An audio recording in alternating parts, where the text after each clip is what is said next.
All right, welcome in. Welcome back to the BFR Podcast presented by Sports Mockery. My name is Dave, cover the Bears for SM. I'm joined by my good friend, Chicago Bears content creator, Ficky. Honestly, every time we decide to go live, I feel like there's always just a little bit of breaking news, and we got that right now. Ben Johnson already adding to his coaching staff, some notable hires. Still, some haven't been confirmed, such as the DC. He was the New Orleans Saints head coach, Dennis Allen. I'm pretty sure that one's a shoe-in. But right now we have, just off the rip here, Ficky, this is kind of what we're going to discuss. We kind of talked about doing this to start the show because there's other stuff we're going to get to, such as that interview with Rick Smith, which was a great interview, which was Ben Johnson's agent, Rick Smith, with Windy City Gridiron Bears Banter.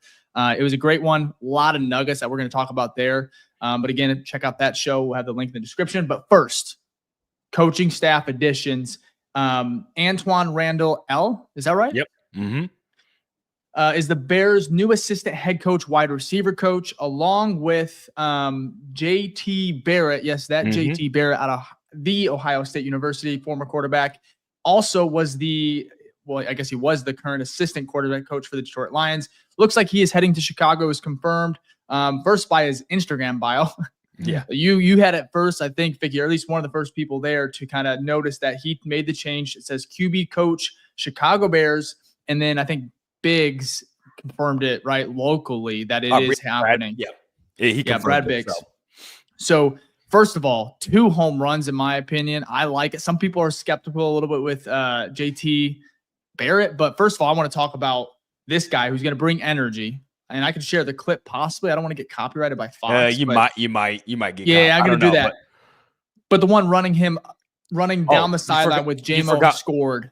Wait a second. You forgot one other hire that happened that I don't know who leaked it first, but it got confirmed as well from Schefter. Al Harris. For some of you who are actually old enough, I remember Al Harris. He was a dog on the Packers.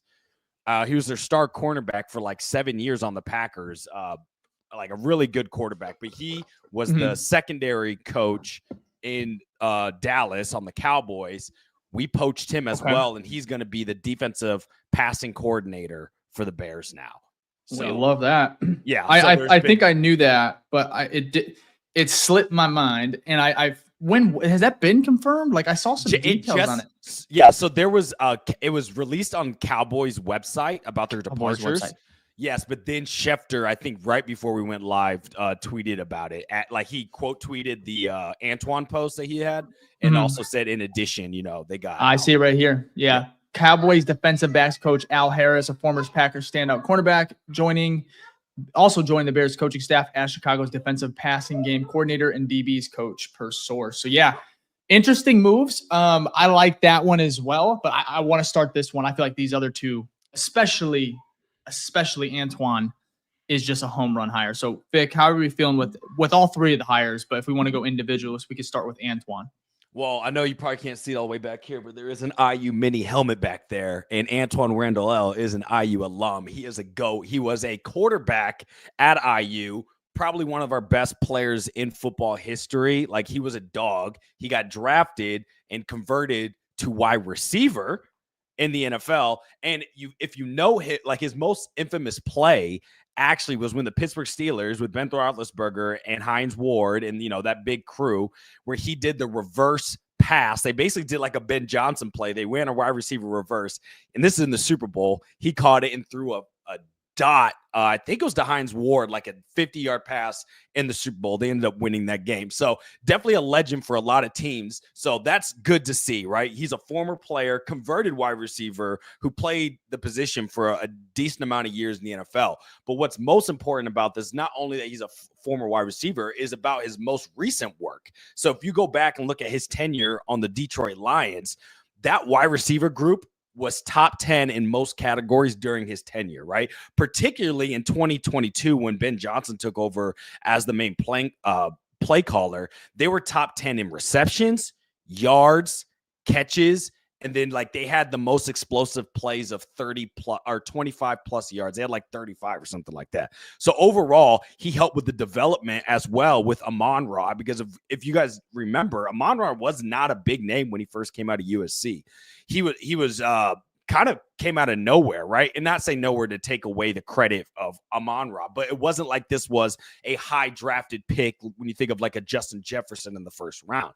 This man kind of developed into the powerhouse slot wide receiver that we see today. And you got to give some of that credit to Antoine Randall. Same thing with Jameson Williams, right? I believe you shared this clip, I think that was against the Bears where Tyreek. It was. He definitely tripped him or whatever. Or I can't remember exactly what it was, but definitely was egging him on. And Jameson Williams responded negatively, got a penalty, and Antoine kind of ripped him a new one, right, on the sideline. Love to see that because one of the big things, which Ben Johnson talked about, is what this team hasn't had is a lack of accountability. And Dave, you talked about that in your tweet. It's good to see that Ben Johnson has kind of vouched for it. He's also bringing along someone who worked with him that also is going to bring that type of accountability and energy, which is also another tweet you had where it was the Detroit Lions sharing, when he was running down the field when J-Mo went to the house. So very excited about that. Before I get your opinion on it, I do want to bring up this question because this was my first thought when the hire happened, right? This question here from Noah on Twitter said, did he not say he wasn't going to raid Dan's staff? And that is a good point because I'm pretty sure he did say that or maybe indirectly said that. I can't remember exactly, but I had a feeling that he talked about how he wasn't going to poach, and he's definitely poaching. I'm not saying I don't remember him saying it. I think there's been through kind of like a mouthpiece of Ben Johnson, because I don't remember him saying it one time. Yeah, me either. But I maybe was like, he why did is that during his press conference, but I just don't remember it.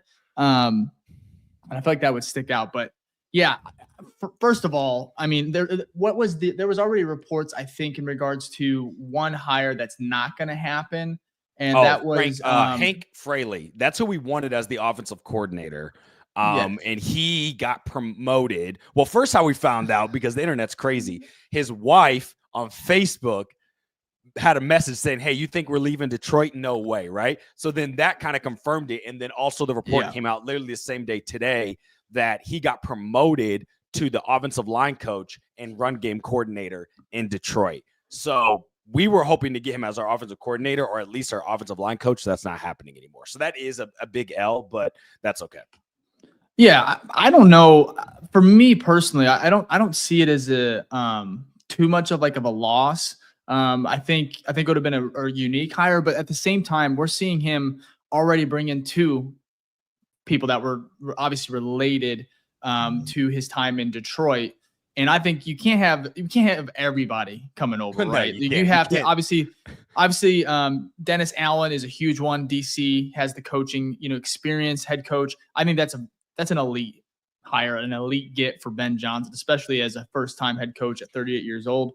But yeah, the to not land Fraley, it is what it is. In my opinion, I would have been nice, but anything's an upgrade over Morgan.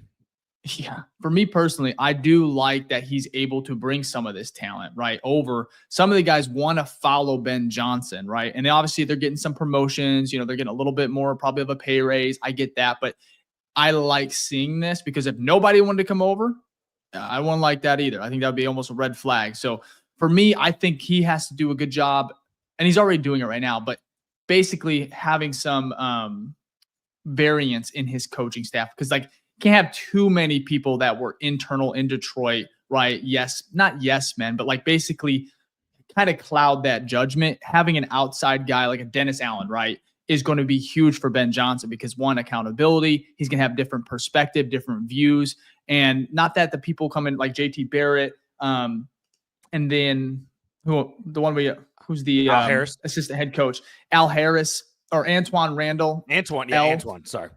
He is going to be, like I said, those are great, comfortable, obviously very talented. They deserve it. But I like the diversity right now, that at least what it looks like he's approaching this in a very diverse way, bringing in obviously a former head coach, right? That, like I said, that's probably one of my favorite gets. But like I said, I'm super excited about probably all three of these hires that we just talked about in regards to Ben Johnson right now.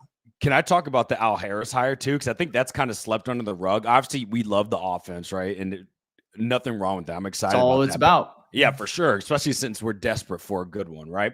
But Al Harris, again, like I start off the show, he was a GOAT on the Packers. One of his best plays, I know this doesn't deal with his coaching, but was I think it was the NFC Conference Championship or maybe the division round way back when Matt Hasselbeck was the quarterback for the Seattle Seahawks. It's they're going against the Packers, of course, and it goes into overtime. Seattle wins the coin toss, and Matt Hasselbeck's like, we'll take it and we'll score. That first drive, Matt Hasselbeck tries to throw an out. Al Harris picks it off, runs it for 50 yards. Packers win. Normally, I'm not excited about a Packers win, but that's just hilarious. So I love that for him. But now talking about his coaching and his pedigree. While he was in Dallas, they, just like Flus in his defense, during his tenure, top 5, top 10 every year in turnovers. Great to see. Also, he helped the development in Deron Bland. If you guys remember, Deron was not this season, the season before, I believe, when he was a rookie, or maybe that was his last season. He set an NFL record for pick sixes in a season. He had like 5 or 6. Like the man went crazy. Al Harris was a secondary coach for that. Also, he helped develop the breakout of Trayvon Diggs, Stephon Diggs' brother. That's his brother, right? Yeah, I'm pretty sure it's his brother. So, like, you've seen the impact that he had on the secondary in Dallas. Like, Dallas was known just as much for their defense, maybe even more the past couple of years compared to their offense, and their secondary was very strong. So, again, we're looking at Antoine, who came from a wide receiver room that was very dominant, right? Whether that's all due to him or, the player development or Ben Johnson, it's a mix, but he comes from a successful room. We see the same thing with Al Harris. So that's just, you love to see that, right? Jack, you talked about it, and welcome to the show, Jack. You talked about how the Bears normally get these guys out of, like, who is he? Where is he from? Right? And it's not that you're a no name. That's not an issue. But, like, if you are a no name and I look at your track record and I'm like, well, what is special about, you know what I mean? It's like, okay, you're a no name, but I'm hoping that I look at where you were and I see like, oh, well, they were good in that area, right? And the Bears typically haven't done that. So now looking at the pedigree, you have Ben Johnson, 3 years, right, showing that he's a good offensive coordinator in a top 5 offense. Antoine Randall L, also a part of that offense, strong wide receiver group. Check, check. Then you look at Al Harris, strong defensive room, it's secondary particularly, and you can mark that off as a check. JT Barrett, probably need to do a little bit more research. May not have as long as a pedigree with that, but at least 2 out of these 3 guys that have been hired, you can feel that they've come from successful places and their hands had to be tied to some of that success. So, yeah, that's what I think. I think it comes with Ben Johnson, though, and that's not – people won't really think about it too much. They'll be grateful that he's bringing him in. But at the same time, for the Eberflus hire, like it's a linebacker coach, a former linebacker coach, right? And think about like your job. Like if you were to go and start your own company today and then you go tell your CEO, you're like, hey, come with me. I'm starting my own company. He's gonna be like, fuck, get out of here. But now that it's Ben Johnson and he has respect and he was higher up, now he can bring in Dennis Allen and people like that because people respect him enough. We've never had that. We haven't had that in a minute. So it's relieving to see.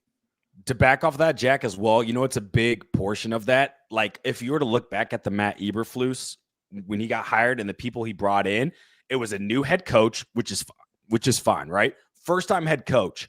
But with that, he also brought people around him that were also first. Luke Getsy, first-time offensive coordinator. Not Eric Washington. It was another defensive coordinator, I believe, that ended up getting canned. First time as a defensive coordinator. It was the FBI guy. Yeah. I can't remember. Sorry, I'm blanking here. But basically, it was a first for everybody was a first, okay? And as we all know with jobs, there's a learning curve. Or anything that you do for the first time. There is a learning curve because you're going to be taking in new information that you have never taken in before. So there's an adjustment period. So what is good to see, not only is this a first-time offensive coordinator, he's been not first-time offensive coordinator. Not only is this a first-time head coach, he's been an offensive coordinator for a good minute, so that aligns with Eberflus.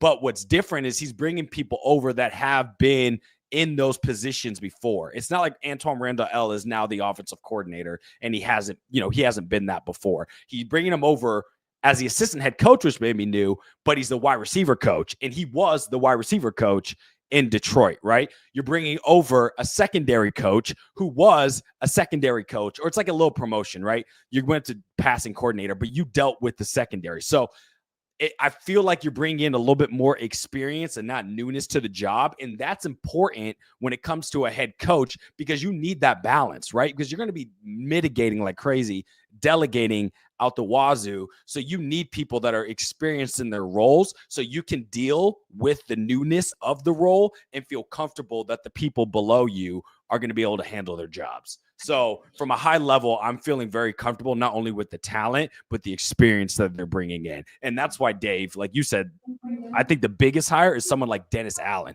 someone who has head coaching experience that you also don't feel like is probably going to get poached, but you know they can run that side of the ball because they've had a job even better than that with more responsibilities. So yes, and that's funny. Well, it's similar to like Matt Eberflus though. Like at the same time, he's really good DC, or he could be great even, but not just head coach material. Same thing with Dennis Allen. I feel like they're very similar.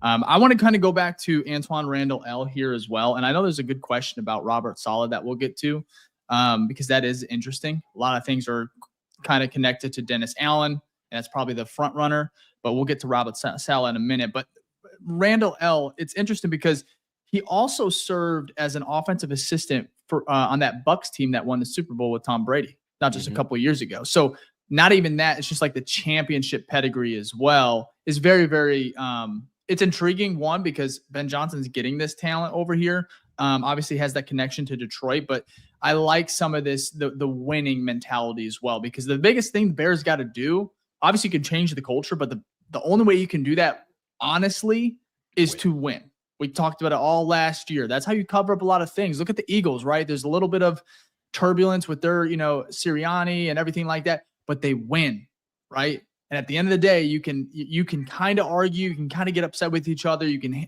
maybe have a couple tantrums or whatever, but at the end of the day, they win and they take care of business. And that's the culture they're setting, right? No matter what the mentality is, Ben Johnson can be amazing on the mic, right? He can say all the right things. At the end of the day, you're going to run out of patience from the fan base, from the media, and the players if they continue to lose. And that's what Cole Kmet said, I think, yesterday on CHGO or something like that, talking about like it is kind of like a losing culture. We don't not necessarily like that the players are losing like that they have that culture or that mentality, but it's like at the end of the day, all we've done the last couple of years is just lose, right? And so for us to change it, it feels like the expectations are very high now with Ben coming to town. So I don't know. I just think with Randall L coming over, all these other hires that you talked about, Fick, I'm excited. At the end of the day, they just have to produce. But it looks like all the moving parts should work, right? I think this should work. If this does not work, this coaching staff, with this quarterback, with this talent, it's gonna be a tough pill to swallow. If you're telling me if you get a top 5 offensive coordinator, right? You get probably the best QB prospect to step in your building, and you can't get that to work. It's going to be very hard to convince me that any other way will, because this is, again, a first that the Bears have able to get a top prospect in the draft. Remember, before those back-to-back first-round picks, number 1 overalls, the Bears hadn't had a number 1 overall since like 1960 or something like that. Like they've been historically bad consistently, but they're never the worst, which is wild.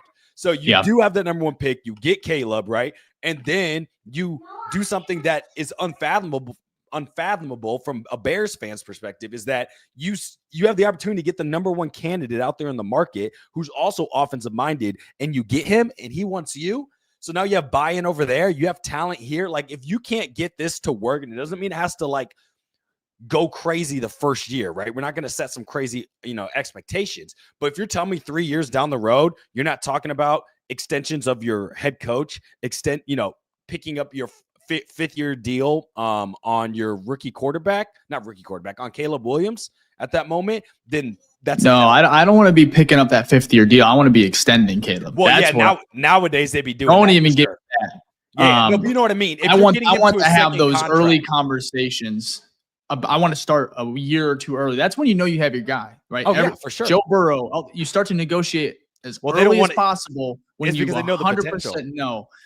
Well, and it's expensive. It's just Yeah, that's exactly why they don't want to you do the that. 50. Yeah, so it's just going to be every year is going to be more and more expensive for these quarterbacks. So also very important why you got to utilize this rookie contract. So for sure. Moving on to JT Barrett. Before we do, if you're excited about the Bears, all these hires they're doing, hit that like button. We appreciate it. Super easy way to support the channel, support the pod on the road to 10,000 subs. So we appreciate your support there. So JT Barrett, you talked about it. We don't know a lot about him, right? Like outside of his played, obviously quarterback, Ohio State Buckeyes, was electric. That spin move was awesome. One of my favorite things watching him. Oh my goodness. I want to go through his kind of background here because obviously you know him as a football player. He obviously made a couple stints. Looks like let's see here. 2018, he was undrafted, but signed as an undrafted free agent with the Saints. He also had stints with Seattle, Pittsburgh, Steelers, and briefly with the Edmonton Elks in the CFL before transitioning full-time into coaching. That's what he's been doing, I think, since 2021. So essentially now he's just kind of playing days are over. Now he's just slowly working his way through the NFL system, which now coming over to Chicago, quarterbacks coach with Caleb Williams. I think that's really, really interesting. And I saw a little bit of hesitation because I guess, some people are seeing it as a failure. He didn't get to the NFL. He didn't get to a lot of people don't. Like there's a lot of great coaches that don't have good years. Exactly. Or play at a high level. And so that's just not always the case. So I guess you're not worried, Fick. Jack, are you worried at all about JT Barrett kind of messing up with Caleb or anything like that? I don't, but I'm just saying that's what I'm seeing as far as some of the social talk on comments. Yeah, worried's not the right word. I'm not worried. I think it'll be fine. It is strange a little bit. I just view it like from Caleb's point of view. It's like you have a guy who played 10 years ago. Like it's not too long. I don't know. Like at least in my eyes, like when I hear coach, he's 30. He's 7 years older than Caleb, which is kind of crazy to think. Wild. But like, how much older are you than me? Like, and we're like, we're friends. So it's like, it's strange. Yeah. I don't know. Like if I worked with you. How old are you? 21? Turned 22 December. I'm 27. So 5. Yeah. JT's 7. So it is pretty close. 7. Yeah. I'm like 7 from you, Jack. Yeah. So then I don't know. It just seems. It is young though. Different. It's different. It's not. I'm not worried at all. I'm not like, oh, his development's like stinted right here. Not worried at all. It's just it's strange to me when you're a quarterback. Like it's soon. You guys know what I mean? Like it's soon. Also, look, but here's the thing. We love that's funny. The DJ's body language. Yeah, I'll never die. We love that. He's gonna hold him accountable. I'll tell you that. For sure. Excuse my language, bro. I'm serious. The good thing, though, is that he was the assistant QB coach in Detroit. So I think Adam Hoke talked about this, about like when you look at hires, there's like 3 things you need. It's either like experience or you've worked with them before or they're like top of their class. I may have messed those up. And you need like at least one of those checked off, right? Well, this checks off at least one of those boxes. You've worked with Ben Johnson in a very similar role. Antoine Randall L. has worked with Ben Johnson for multiple years in a very similar role. So he is bringing over people that are familiar with the system, whether, the old system, new system, whatever. They're familiar with Ben Johnson and ways of working. They're also, which is most important, familiar with the culture that was in Detroit, which I think most people talk. Obviously, we talk about winning leads to the culture, right? But you do have to set up a culture, like a vision, I would say, you have to set up like a, what's the word I'm looking for? Almost like a vision board of what this team will be. Yeah. Right. A theme in essence. And so they at least know that, which is good. Can I also, another caveat here is JT has played the position, right? He played it at a high level collegiately, in my opinion. He a lot of experience, a lot of camps he puts on. Also, I think the most important thing for me that I like about that hire, bringing him over from Detroit as the QB coach, is so often we see QB coaches, and they work out sometimes, but where they're a little bit older, like 40, 45, 50, where the game has changed so much. JT teaches the game modernly, like how it is played now, how the quarterback is supposed to play. And I'm not saying, obviously, Caleb is so much better than JT already, and he's going to have a great career. And it's not a knock on JT Barrett. It's just the truth. But I like the idea that someone kind of this generation, but a little bit older, 30 years old, is teaching actively with other elite prospects and also is going to be able to help fundamentally. And also, I think it's going to be a good voice for Caleb, right? Kind of a modern voice. I'm not sure who we had last year as a QB coach. Does anybody remember? No, Bill Lazor at one point was one, right? Before he No, who was the one with Justin? Nathan Joseph? Maybe it's I don't know. It was Kerry Joseph. Okay. All I'm saying, and how old was Kerry? Let's look here. Well, this was. I'm not saying. Yeah, this is. But that's interesting because Kerry Joseph, I think he was at least a little bit older, man. 51 years old. He was the quarterback coach. Not saying that's a red flag or that can't work. I kind of like this younger vibe we got going here outside of maybe Dennis Allen coming over to help Caleb, right? And so young, knows the modern offense, knows the modern quarterback. He's going to be able to help Caleb, I believe. Obviously, just a good person in his ear week in, week out. So devil's advocate, could it blow up? I don't know, but it's just we have no idea. You could fire those, and I think you're going to be all right because you got Ben Johnson. Also, I do want to kind of, if we're going to look at like a comparison here of like coaches that Andrew Janeko. Janoko, I think, or whatever. And I think he was young. But if we're looking at like a different league where you can see in the NBA, a lot of the shooting coaches never played an ounce of NBA basketball. They weren't good enough to make it there. But they are pure shooters, elite. Look, you process-wise. Great players, just because you're a great player does not mean you're a great coach. It can be, and when you get that mix, that's fantastic, right? Just because you're a great coach doesn't mean you're a great player, right? There are two different aspects of it. Just because you can do something doesn't mean you can then reciprocate that same message to someone else. Like they're two completely different skill sets. So I'm never worried when I see these coaches of like, oh, they had to play, right? If they did, like Al Harris, you're like, you know what? That makes it the opportunity for you to be even stronger makes sense because you were able to do it. But it does not equate. There's no correlation of just because you were great means that you're going to be a great coach. And you see it if you want another real-time example. You see it sometimes with these pro players that then go to media and how they talk, right? Especially earlier on, you're like, or great example, Tom Brady. That man knows everything about the offensive side of the ball. His first couple of games, people are like, yo, Tom Brady sucks at broadcasting. He's gotten much better. So hats off. That's a Brady. Obviously, he's going to get better. But it shows you that just because you're great at one aspect, even though you spent your whole career, your whole life dedicated to the sport, does not mean it's going to easily translate over to different aspects. But anyways, I know it doesn't matter. It's a quarterback coach, whatever. I'm just saying I don't think there's enough information out there for us to make a determination on like if he's going to be great. And I don't think it does matter. It doesn't matter at the same time, if that makes sense. Like, obviously, you want positive influence, positive, impact from that position. That's why it's there. That's why he's in his ear. Also, Andrew Janoko, the one with Justin Fields, he was actually 36 years old. So again, JT being 30, still very, very young. He's younger than me.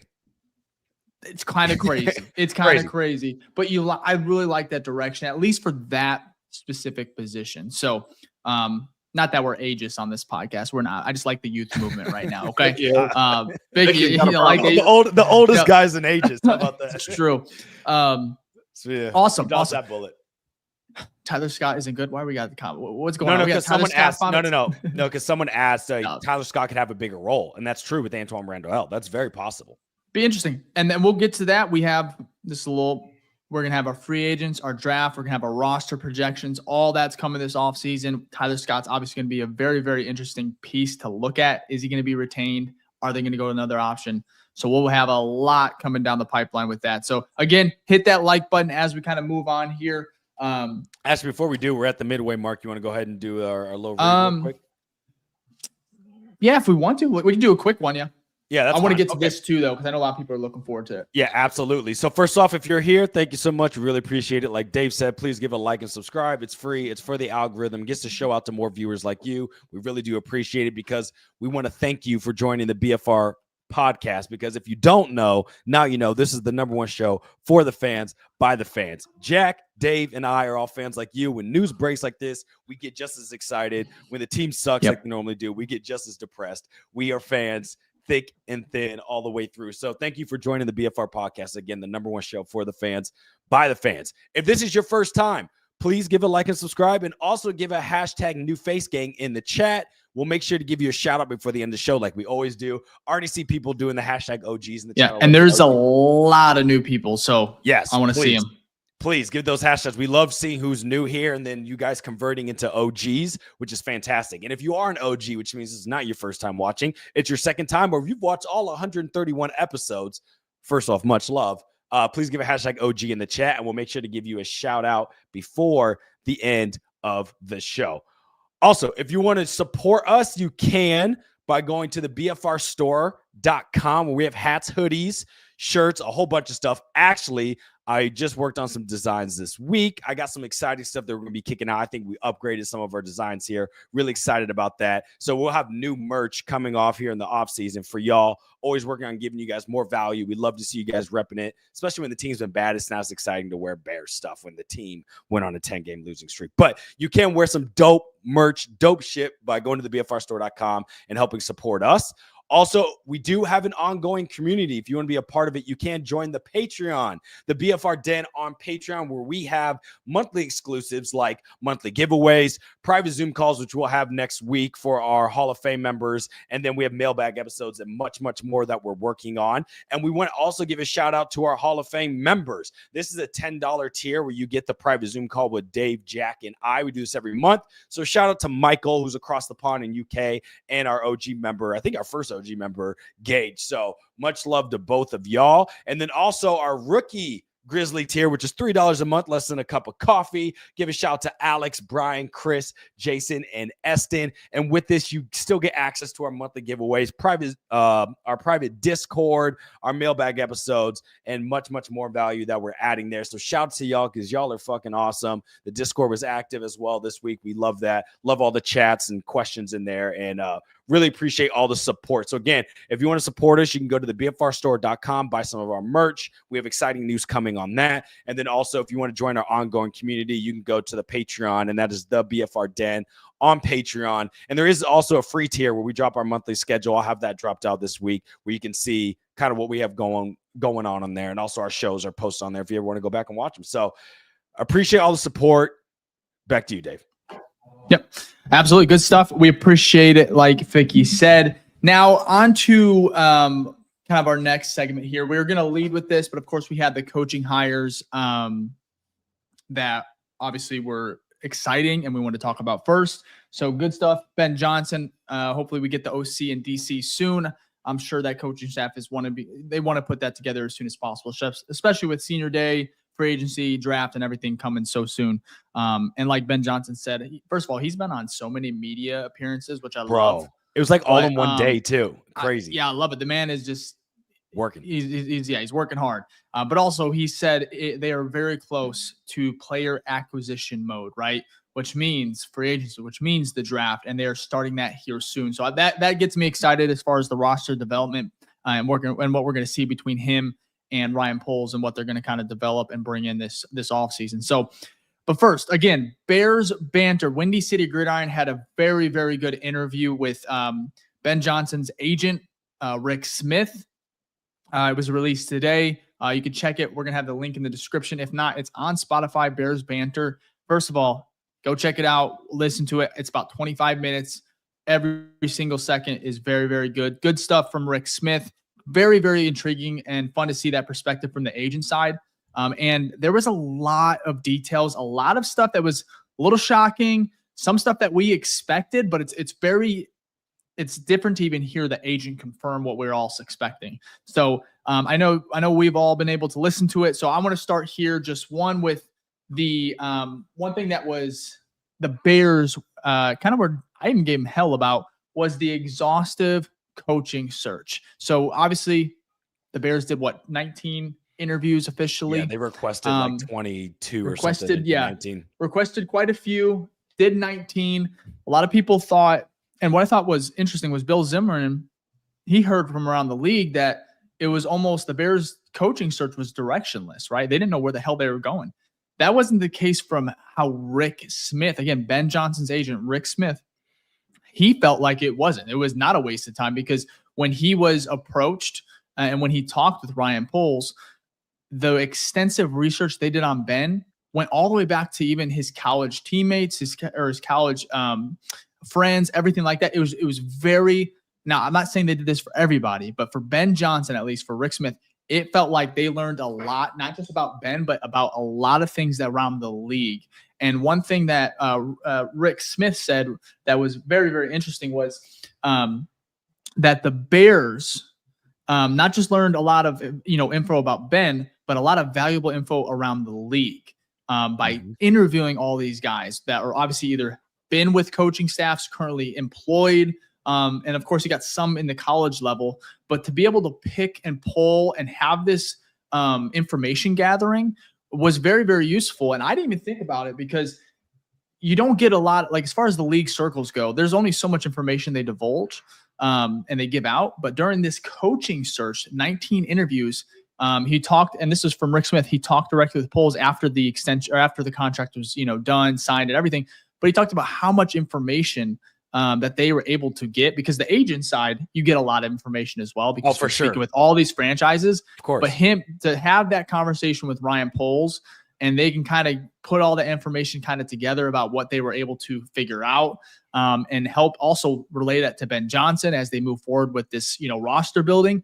I wanted to start there because we all kind of made fun of the search, but it is interesting to see from that perspective and the background knowledge that Rick Smith, an agent, they appreciated. Ben Johnson appreciated how prepared, how much information they had, and the questions, of course, they had for Ben Johnson. So I'll leave it at that. There's a couple other things. I'm not going to get to everything because I want you to go watch the show if you're listening to us now from Bears Banter. Again, really, really good. But what do you guys think about that segment, at least with the coaching?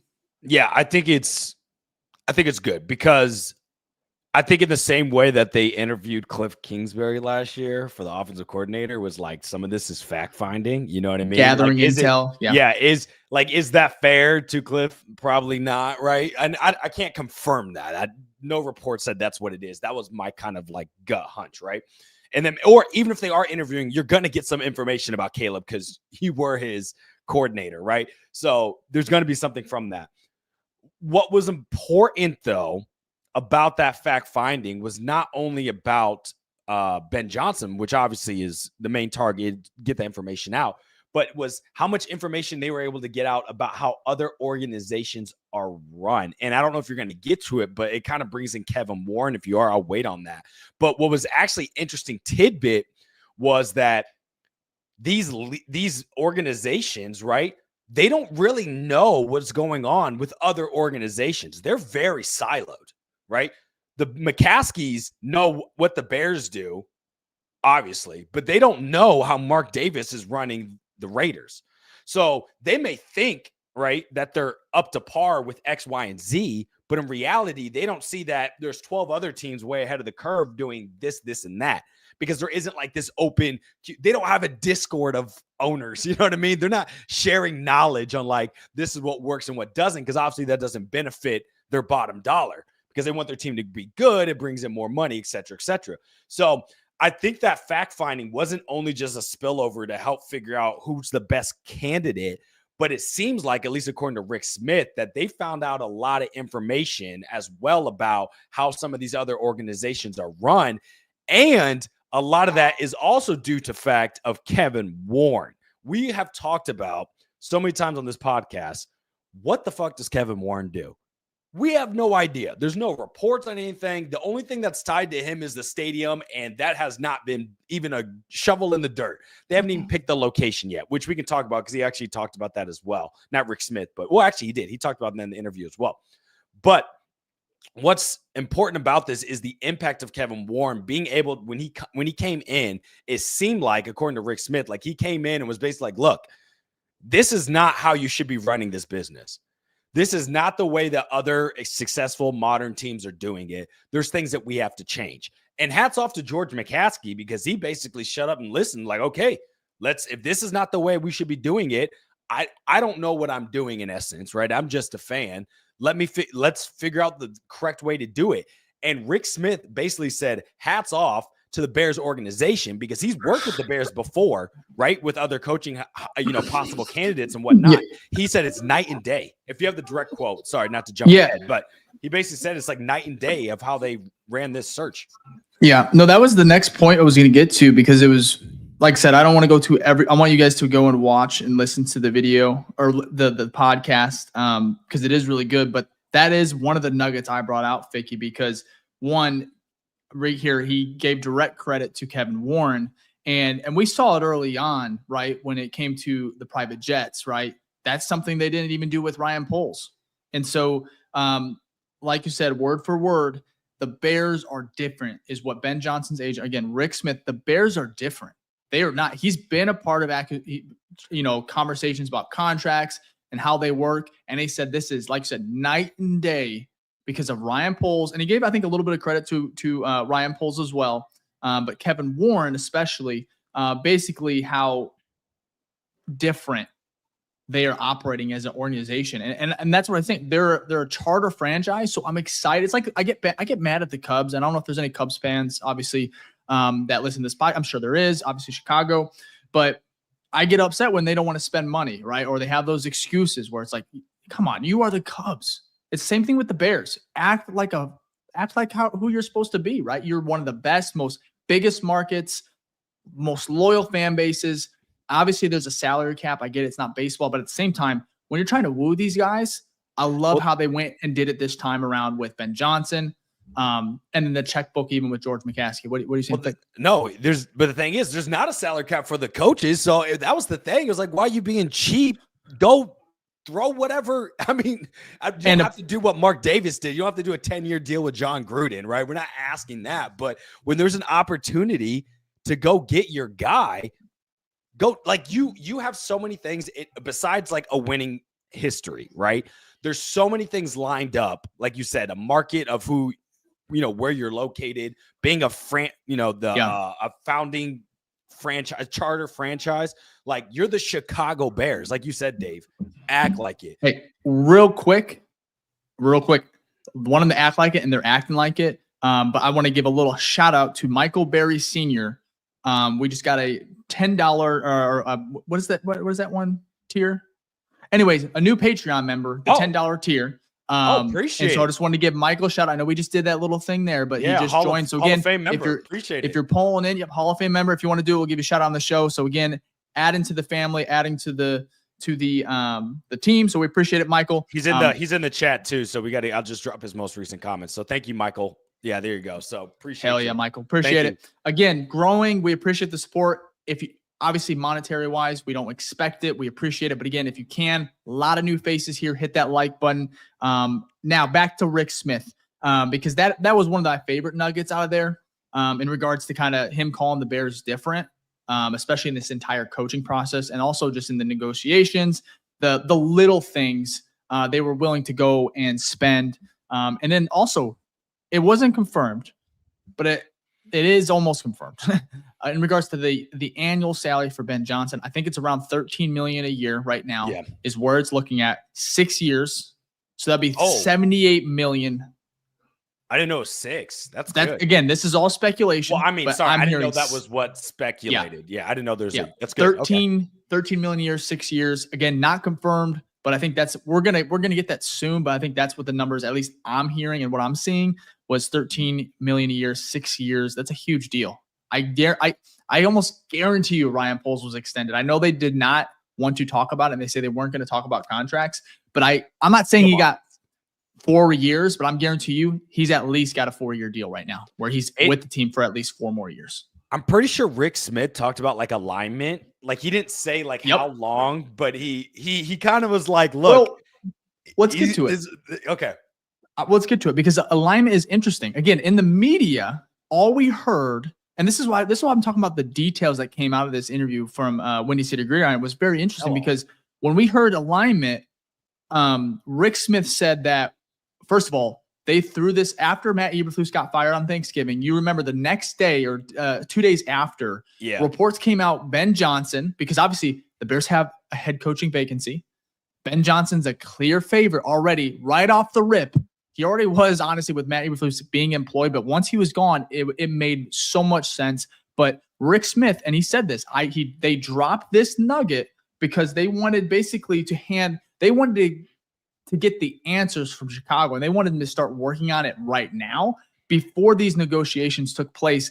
What, 6 or 8 weeks after, 6 to 8 weeks early, because first of all, Ben Johnson didn't really he liked Chicago is what he said. He had some concerns, but it was the agent. It was Rick Smith's job to obviously protect his guy and get these answers. Hey, what is going on with Ryan Poles? We're hearing these things. Is this true? Anyways, what Rick said verbatim, he said, I wanted to give them the key, like the answer key, like get your stuff together. If it's not in, if all your ducks are not in the row, you have about 8 weeks right now to get this fixed, get it situated, and then obviously you report back to me. And they used the media to say that alignment was important. However, his alignment wasn't meaning that he wanted Ben to pick it. Ben didn't want to pick his own GM.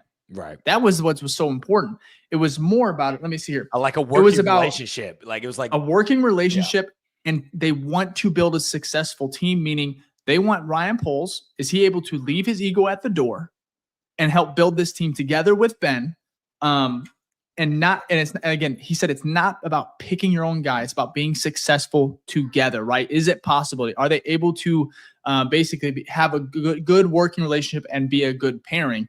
And one thing I know about Ryan Poles, and I think we all can agree with this, is there's no ego with him. He when he makes a mistake, he owns up to it. Obviously, I think maybe Bayless, he kind of held on too long, but there's time and time again, Chase Claypool, where he will cut ties and he will move on. And he even admitted during the interview, I don't think this was from the Rick Smith interview, maybe it was with Courtney Cronin, ESPN, talked about one of the main conversations they had with Ben Johnson during that Zoom interview was Ryan Poles openly admitted straight up to Ben Johnson about what he would do differently moving forward and the mistakes he made early on as a GM, that he is obviously, it still haunts him a little bit, but he's working on it and he knows he's not going to make that mistake again. Right. And of course, you have Ian Cunningham at his side right now, unless he takes obviously another job. But I think that openness and that ego aside, because that's what Rick Smith said about basically alignment not being, hey, I want to pick my own guy, but I want to make sure the guy I'm with, and again, not about length of the contract either, but the guy I'm working with currently is compatible. And I thought that was very interesting because all we heard was, okay, this is not good for the Chicago. We got to fire Ryan Poles, don't we, if we want a chance at Ben Johnson? And that wasn't even the case, which is crazy, right? Because that narrative went out, and then you saw what the Raiders did. The Raiders had GM Tom Pelissero. No, Tom Pelissero's NFL Network. Telesco. I think it was Telesco. I can't remember. Yeah, Tom Telesco, I think is his name. Had a crazy draft last year, probably one of the best Raiders draft. And it's early. It's only 1 year of data, right? But had a pretty dominant draft, right? Nailed it out of the park with your first pick with Brock Bowers. Had a great draft. They fire him. Unexpected. Kind of like people were like, oh, wow, that's kind of unexpected. Wasn't expecting that because like he did well. And people were like, oh, that was done to clear way for who? Ben Johnson. And that narrative was put out there by Rick Smith and his agency. And in reality, you look at it and go, you probably didn't even need to do that. And so if I'm a Raiders fan right now, I'm sure they didn't listen to that podcast. Why would they? And they don't want to be reminded about them missing out on Ben Johnson. But my God, if there's any Raiders fans in here watching right now, that's a sword to the gut. Because not only you missed out on your guy, you also fired a really good GM, possibly to just miss out on your guy. Carroll. Great hire. Hell of a hire. Because I would have been excited. Well, I know people, it would have been. He's kind of old, right? Yeah. I was all right with it. But Jack, what are your, I'm not sure how much of the conversation you got to hear, but just based off of what we're talking about, are you surprised about that alignment being different than what, honestly, even what I thought? Like, because you hear alignment, you think, you want to choose your own guy. So I thought that was interesting. But Jack? Yeah. What I'm gathering from this podcast and then also with all the other beat reports coming out, what's really dope to me is that like Ben wanted the Bears as much as the Bears wanted Ben. It wasn't an interview from either side that was like, all right, prove it to me. It was like, we both want this. Let's just make this work, which is so cool. And then that's a testament to Caleb and the team that Ryan's built too. It's not like Ben was we're assuming at this point that Ben didn't go in being like, impress me, otherwise I'll field interviews with Vegas and Jacksonville and whoever else. It was very much like, just sell it to me. Especially his agent. I think his agent was more on top of it than Ben was. But dude, it's so exciting to hear that. It's a mutual interest. Like, we have something valuable enough to where the top coaching prospect in the entire NFL wanted to be here, and he was sold from the get-go. So I just got that from the pod based on what you guys were just talking about. And Well, it's a first for sure.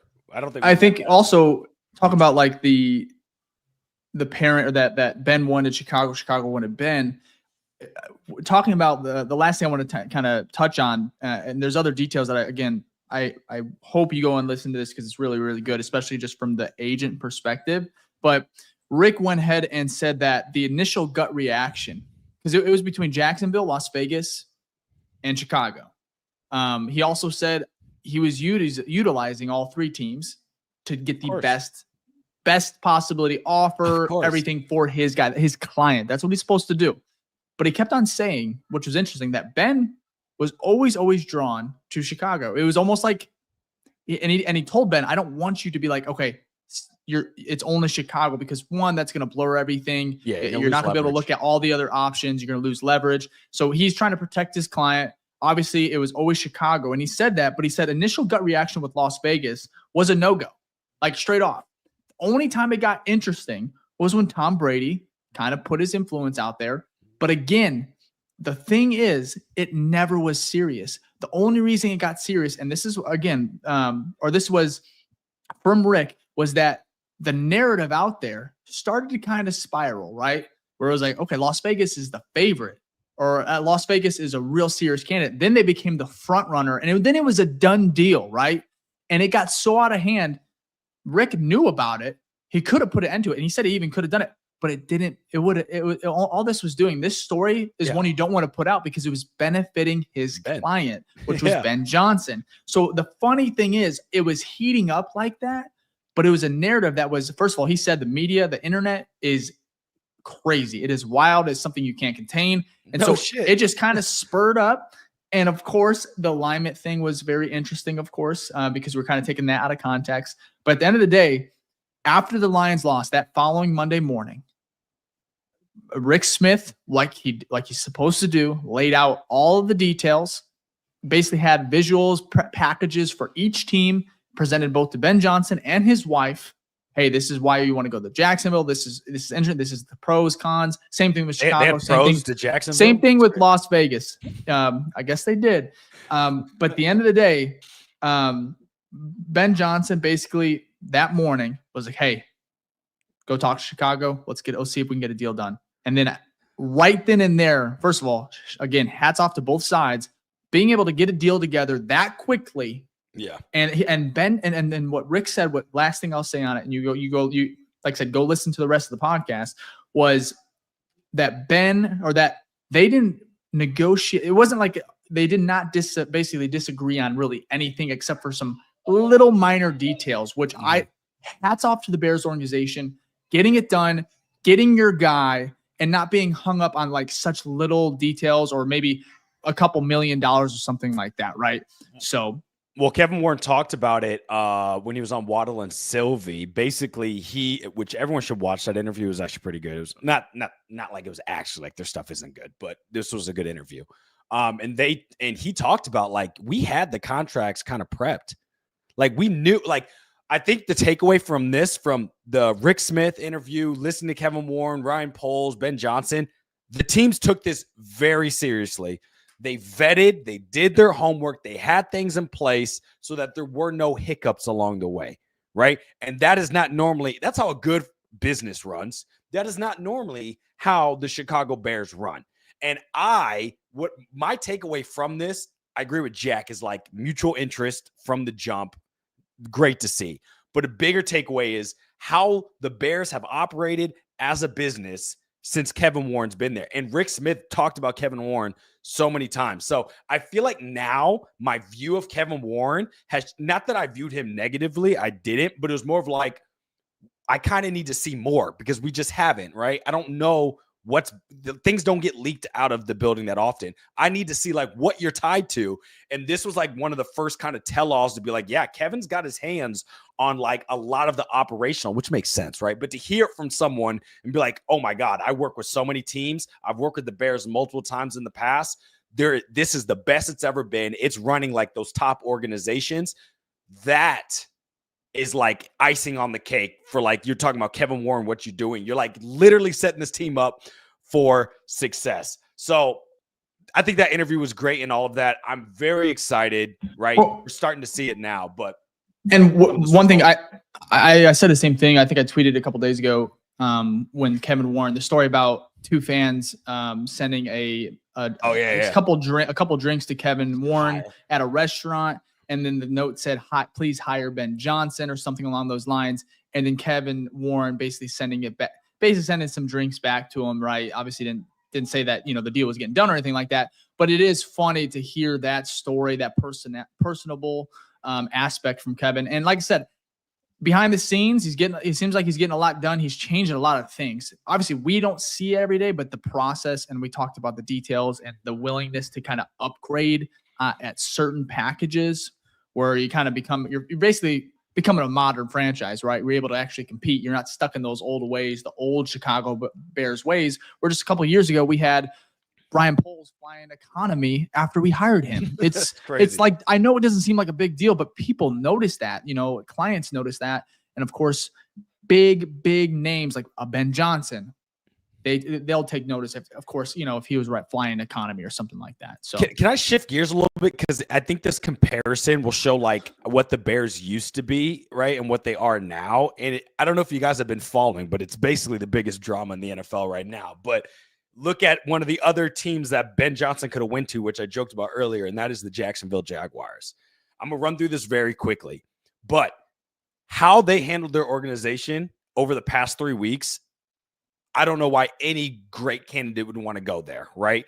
And that, like, those little things are important. Just like when you spend your hard-earned dollar at businesses, right? If the business has a low BBB, Better Business Bureau, you're not going to give your money to them. You're like, this is a shitty run company. You're not taking my money, right? Or you look at reviews, they're not great. You're not going to then give them your money, right?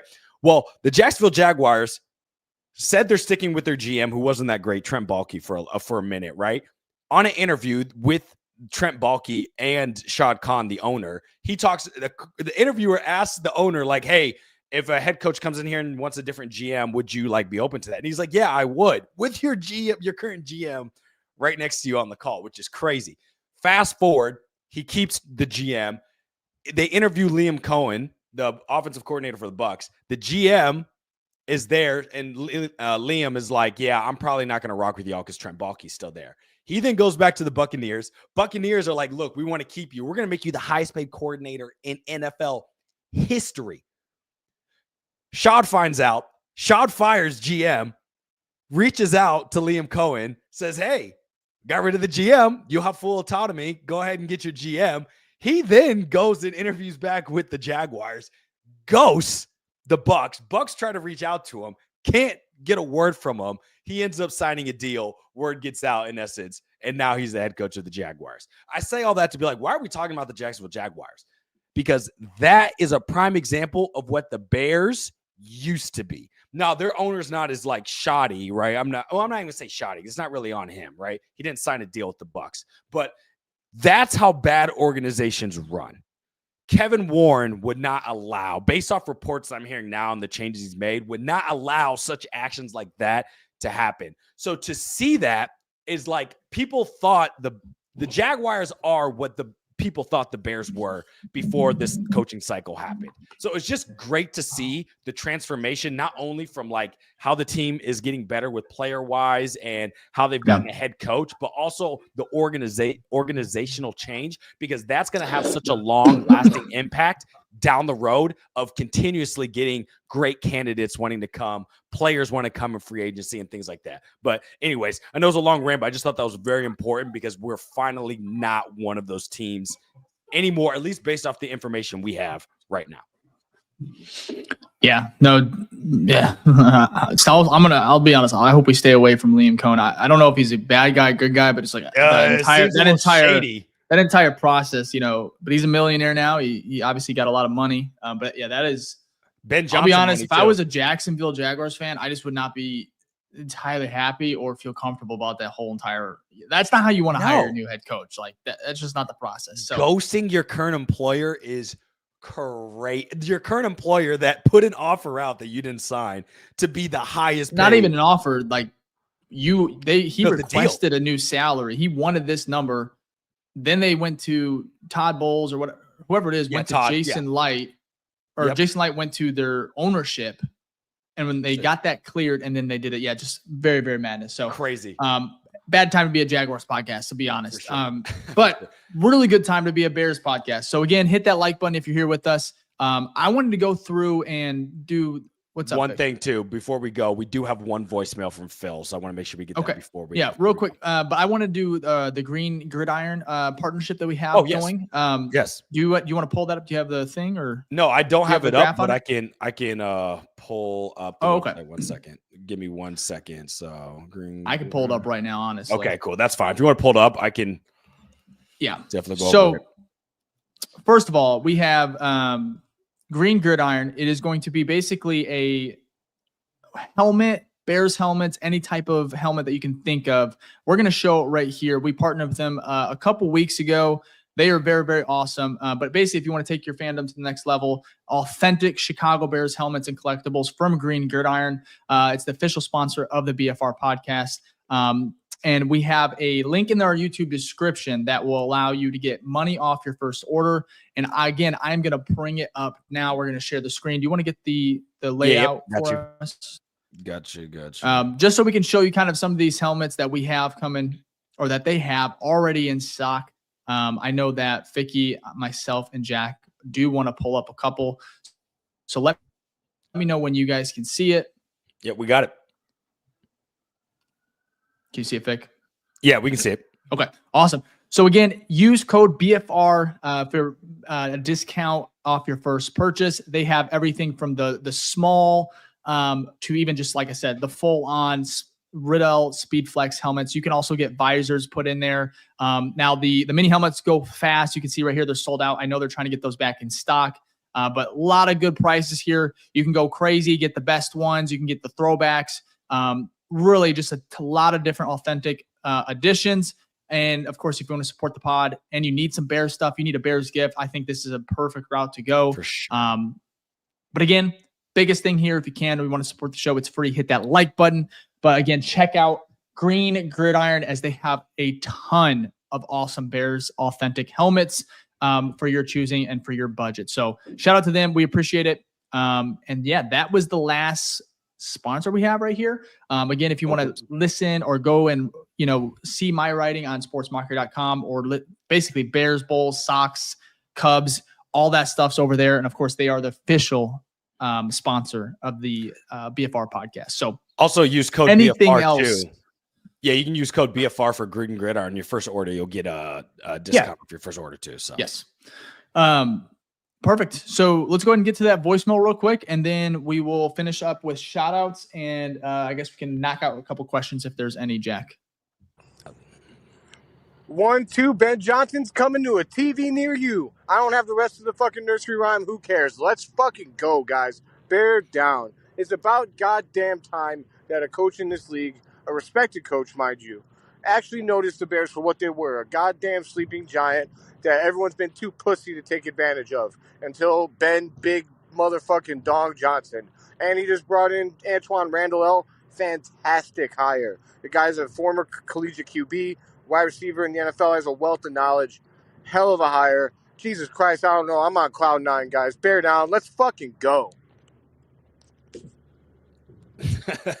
We do love Phil. We do. Big Dog and that's Johnson. That is a good reminder here. Basically on our Twitter, any social, hit the link. We have the link right here on the screen as well to our voicemail line. I know we typically use that for their season, for post-game preview or post-game pods. But again, if you have any thoughts on whatever the Bears are doing throughout this offseason, whether it's a free agent signing, the draft, or hell, just breaking news like we had today of a couple additions to Ben Johnson's coaching staff, go ahead and send them in. We will play them all, and we appreciate it. So, Ficky, you want to get to the shout outs, and then if Jack, any questions start, we'll clear those up as well. Yeah. One thing before we go, there was one voicemail that came in. I think it was like an Eberflus type name, a play on words, but unfortunately we couldn't play it because I think you were like holding the mic, like you couldn't hear you. So if you know who that is, just re-record one and we'll happily play that. So appreciate that. But let's get to the shout outs. My favorite part of the show. Here we go. We got Mr. James, #OG over 30 gang. Me too, Mr. James. Michael Berry here, who is now a Hall of Fame Grizzly member. So shout out to you. We appreciate it, Michael. Thank you, Michael. #OG with Plank. I think you updated your Abby here, Plank, but #OG. Love that. Appreciate it. Philip Palmisano. Phil, I think it's your first time doing a #OG, but shout out to you. Appreciate that. He still may be an OG. He may just be lurking in the comments. Lurking. We love that one. The lurk. He's a lurk, so we love that. So we appreciate that. Domain expansion, #OG. I've never wanted a BJ so bad in my life. I'm sure that's probably true. Dobbsy34 with a #OG. We love that. Big J with the #OG. Love the photo there. Adam Mannion with the #OG. A couple of these are first time, like for the shout outs, not first time OGs, but first time you guys putting your OGs in here. We really do appreciate that. In peril, definitely an OG. #OG. Glad we can get a BJ from my Johnson. Man, you guys, I feel like there's going to be a run on these BJ jokes. Killmonger here with the #OG. And we got Jeremy here with #OG. Ben Johnson will lead us to a Super Bowl. My God, don't talk about a Johnson. Don't get me going. Here we go. Mailbox Sports, #New Face Gang. Shout out to you, Mailbox. We appreciate you joining for the first time the BFR Podcast. Again, the #1 podcast for the fans, by the fans. We love y'all here. And then speaking of a New Face Gang, I remember when he did this New Face Gang maybe like a couple months ago, but we got Kyler in here, #OG. Giovanni, I feel like I haven't seen yours in a minute, #OG. What's up, Gio? And that looks like it's it. So again, thank you all for tuning in. We really do appreciate it. We love giving you all shout outs. If you want to support us, you can on the Patreon. You can as well by buying some merch. We got some new merch coming out. And then, of course, like and subscribe. Tell a friend. Tell your friend to tell a friend. Tell your mom. Tell your dad. Tell your dog. I don't care. Get the word out that the BFR is back, and we're going to be getting those dubs just like this team. So appreciate all the love and support. Awesome. I love it. A lot of OGs tonight. I love it. Again, hit that like button before you go. We appreciate it. I think we have a couple questions, right, Jack? You want to bring them up? We'll knock them out. Let's see what we got here. So Noah here said on Twitter, did he not say we're rating Dan's staff? Yeah, we talked about that. It was like word. I don't think he said it, but Kanan here on, hopefully I pronounced that right. Kanan here on Twitter said, what are we doing with the 10th pick? Well, stay tuned because we're going to have plenty of episodes mocking that, but there's a lot of good options at 10. So stay tuned, subscribe. There's a lot of good stuff there. Philip here with #OG with what's the status of possibly hiring Robert Saleh? I'd also be happy with Dennis Allen. Pretty sure reports said that he's going to the 49ers. He's going back? Yes. I saw like some pretty reputable sources. Yeah. Now, I'll be honest. I don't think Robert Saleh is even on the Bears' radar, and I don't think the Bears are on his radar, but I like Dennis Allen, but man, I would love Robert Saleh as well because, I mean, he is just leader, accountability, pedigree, experience. That'd be awesome. So, and I remember it's Josina Anderson. By the way, y'all should follow her. She's been killing it this offseason, like hit for hit. But she was the one who said Robert Saleh is basically kind of a lock-in. Things are fluid, but once Liam Cohen took the Jaguars job because he was applying for that. Put that pencil down right now, Ficky. My bad. I don't know why that's in. I don't know why that's. No, I love it. Is it a pencil? So official. Yeah, it is. It's a pencil. Feels so official. Oh feels so official. But as soon as he sorry, I'm so caught on this. But as soon as he found out that Liam Cohen was taking the Jaguars job, he transitioned and it seems like he's going to be the 49ers. See, look at that. Great minds. There it is. Rod D here. Little zebra. Little zebra. Those are good one. All right, we'll take a pencil sponsor. I love a good 0.7 mm. Hey, that's some good stuff. Rod D. That's that good stuff. Mm-hmm. That's thick, double C. Okay, here we go. Rod D said, hey, Dave and Ficky and Jack, I think we're probably going to draft a rookie speedster in this draft. if you look at the Lions drafts, they have drafted speed all across the board. It will be interesting. One thing to look out for is Ben Johnson loves his slot wide receiver. So is Rome going to become that slot guy? Are they going to kick Rome out and maybe find a new slot guy? Is DJ moving in there? All I'm saying is be on the eye out for that. So, but yeah. That is one of my favorite parts of this offseason is going to see like I said, Ben Johnson, he alluded to, I think it was on the Colin Cole podcast, that the next step for this, for him and his staff that he's putting together is player acquisition. And that is one of my favorite parts of this offseason. So it'll be interesting to see what they do in the draft. So stay tuned, like, subscribe. We have lots of content coming out. We have an episode next week. Now, starting in February, we'll be honest here. We typically do 2 episodes a week. Starting in February, we're going to kind of reel it back a little bit, go back to our offseason, lay out our offseason plan. Similar to what we did last year, we're going to have 1 episode a week until about training camp. So, again, expect an episode every week.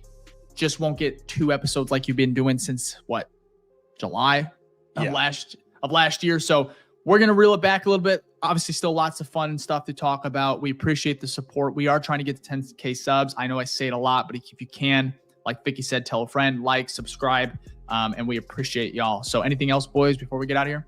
Oh, we'll cover any breaking news and things like that. We'll also have an NFL draft episode as well. So there'll be some sprinkled in, but expect our cadence of once we, if there's another Keenan Allen type trade or something that's crazy, Khalil Mack makes his way back to the Bears, we'll be here for that. We will always have a breaking news pod if we're all available, or at least true. two of us. Yeah, that's true. Because breaking news always happens and we're somewhere out of this world. So nowhere near a computer, but we appreciate I'll never forget anyways. Lots of stuff. I think our last draft episode, we did the full entire first round, and I think it was almost 6 hours that we did live. Like I said, we have lots of content. We are dedicated. So if you're a Bears fan, you enjoy the Bears, and you want another podcast, I know there's a lot of good ones out there. But if you're looking for another one, love to add us to the rotation. But appreciate the support. Again, anything, boys? There's Speak a lot now, of forever hold your peace. There's a lot of podcasts out there, but this is the number one show for the fans by the fans. So we do love those other podcasts. We watch them as well. But for the fans, you come to the BFR. So appreciate all of y'all. Much love. It's gonna be great. Absolutely. Time to play Marvel Rivals, Jay? No, a couple hours. I don't know. We'll see. Usually it's 2 or 3 more hours, then we'll hop on. Yeah, if Ficky will play. Ficky don't hang out with us. He don't play with us. But anyways, appreciate y'all. I'm an old man. I'm that Mr. James. I'm the over 30 gang. You'll understand once you get there. So, man. All right. Well, hey, appreciate y'all. We'll be back early next week for our final episode of the month, unless we have breaking news, of course, like Ficky mentioned. Enjoy your weekend. Be safe. Bear down. Peace.